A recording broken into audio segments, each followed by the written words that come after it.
श्री स्वामी समर्थ। माझ्या प्रिय सुता, दुःख ही एक अशी गोष्ट आहे की ती या जगातच काय तर सर्व सजीव, देव, दानव, झाडे, पशु, पक्षी या सगळ्यांना जन्मतः प्राप्त झालेली देणगी असते। म्हणून बाळा, कधीही दुःखात राहू नको, कारण दुःखाच्या पलीकडे नेहमीच सुख लपलेले असते।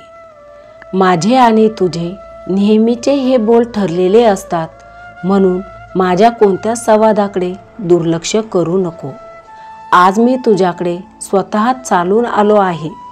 आज मी जे काही तुला सांगणार आहे ते तू एकट्यात ऐक। बाळा, मी नेहमीच तुला सांगत असतो की क्रोधाला आवर घाल। ते कशासाठी तर याचे एक उत्तम उदाहरण मी तुला सांगतो।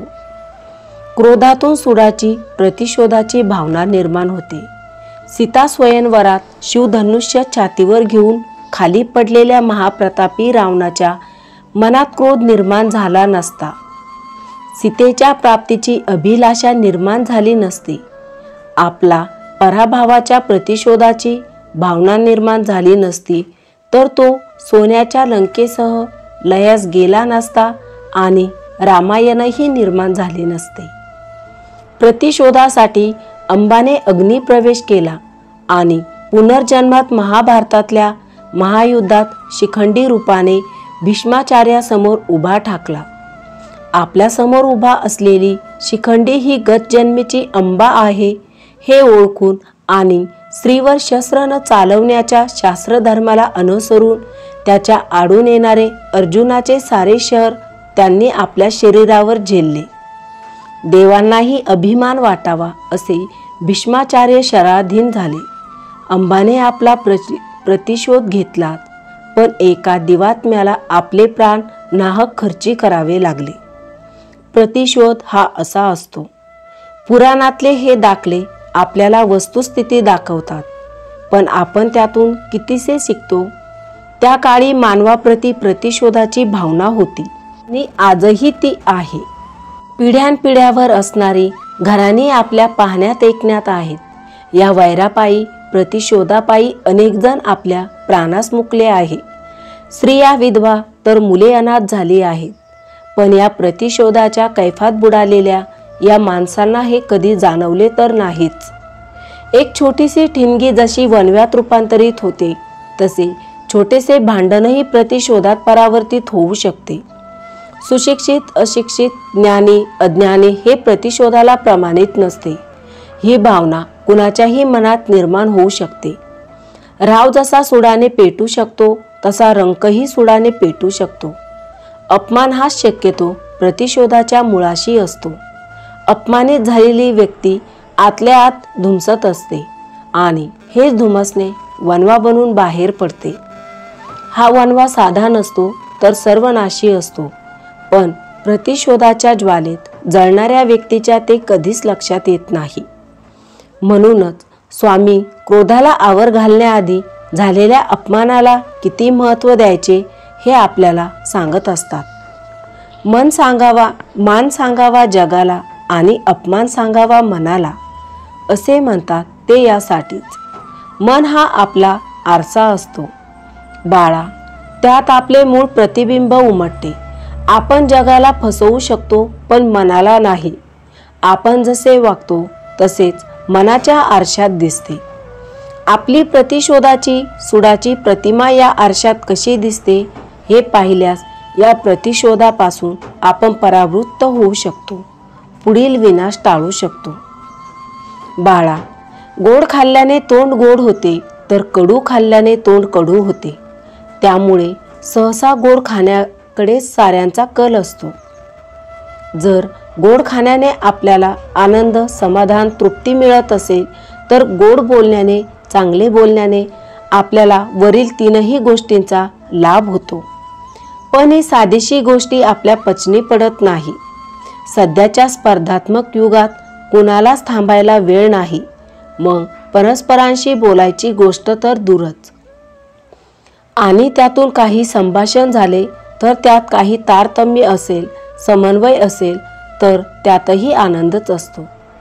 कारण आजच्या पिढीला प्रत्येकाला आपण एकटे शहाणे आहोत असे वाटते.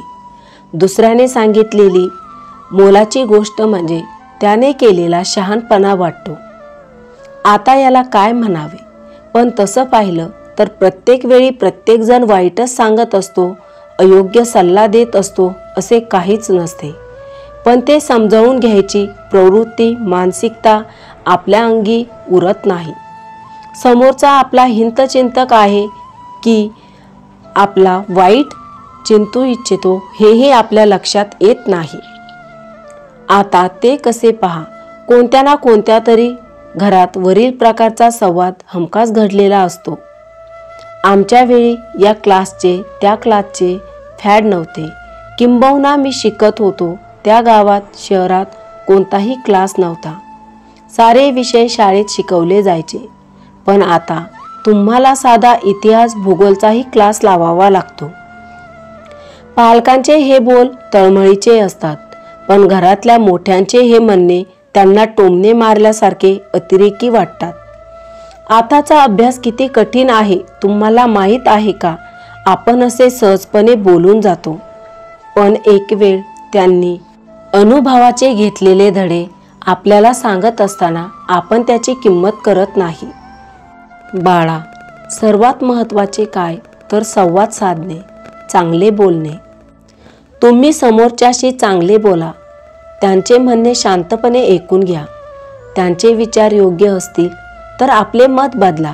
त्यांच्या विचाराला योग्य दिशा द्यायचा प्रयत्न करा. त्यांचे विचार अयोग्य असतील तर ते कसे अयोग्य आहे हे तुमच्या शब्दात मांडण्याचा प्रयत्न करा. एकदा सुसंवाद साधला की पुढचे सारे सोपे होते. चांगले बोला याचा अर्थ असाही नाही की तुम्ही गोडगोड बोला. स्वतःच्या फायद्यासाठी काही लोक समोरच्याची स्तुती करतात. असा स्तुतीपाठक हा आपला शत्रूच असतो, कारण तो अशा गोड बोलण्याने आपल्या दोषांवर पांघरूनच घालत असतो. म्हणून चांगलं बोलणारा, अकारण स्तुती करणारा कोण हेही आपल्याला ओळखायला यायला हवे. एखादा रोकटोक बोलत असतो, आपल्या चुका स्पष्टपणे आपल्याला दाखवून देत असतो, पण अशा माणसाला जवळ करण्यापेक्षा आपण त्याला दूर करत असतो. एकनाथ महाराजांची छोटीशी गोष्ट तर सर्वांना माहीत असेल. एकदा एकनाथ महाराज स्नान करून आपल्या रस्त्याला निघाले, तेव्हा वाटेत एक निंदक त्यांच्या अंगावर थुंकतो. एकनाथ महाराज शांतपणे परत स्नानासाठी जातात. असे तो कितीतरी वेळा निंदक त्यांच्या अंगावर थुंकतो, पण महाराज एकही शब्द त्याला बोलत नाही. शेवटी तो निंदक एकनाथ महाराजांना म्हणतो, महाराज, मी एवढ्या वेळा तुमच्यावर थुंकलो, परंतु तुम्ही एकही चकारही शब्द काढला नाही. हे कसे?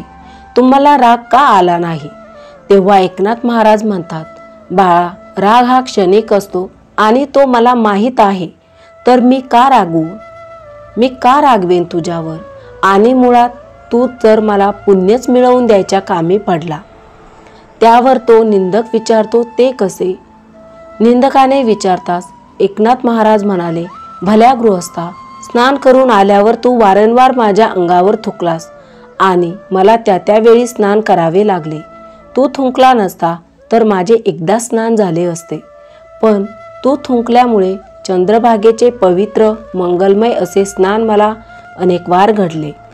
अरे, जिच्या स्नानामुळे माणसाचे पाप धुतले जातात तिचे स्नान अनेकदा केल्याने माझ्या पदरी कितीतरी पुण्य जमा झाले असेल. एकनाथ महाराजांचे हे वाक्य ऐकून तो निंदक त्यांच्या चरणी लीन झाला.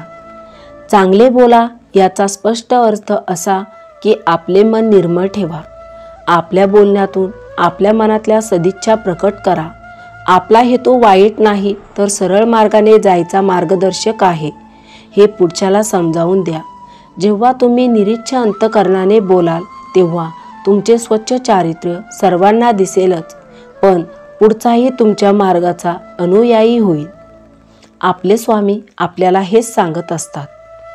बाळा, या जगात काही आपलेच लोक असे असतात की तेच आपल्या पायावर दगड पाडण्याच्या तयारीत असतात. म्हणून गुरुकृपा ही खूप गरजेची असते. बाळा, गुरूंना आपल्या ठायी समर्पित झालेल्यांची काळजी घ्यावीच लागते. वेळ प्रसंगी ते आपल्याला शिक्षाही करतात, परंतु यामागेही आपलाच फायदा असतो. आणि तू जर एक सहनशील स्वामी भक्त आहेस, मग न 7.5 तुझ्या मागे लागेल, नाही कोणते ग्रहदोष. कारण न सोडती तया जया स्वामी घेती हाती, अशक्य ही शक्य करतील स्वामी. हे वाक्य तू कधी विसरायला नको. कधीही जर तुला हरल्यासारखे वाटत असेल तर एक वेळा मठात ये. तसे जर तुझे हे स्वामी सर्वत्र व्यापलेले आहे, परंतु तुला बरेच स्वामी बंधू इथे भेटतील. बाळा, आपला हा सुसंवाद तुझ्या जीवनासाठी खूप मोलाचा आहे. श्री स्वामी समर्थ.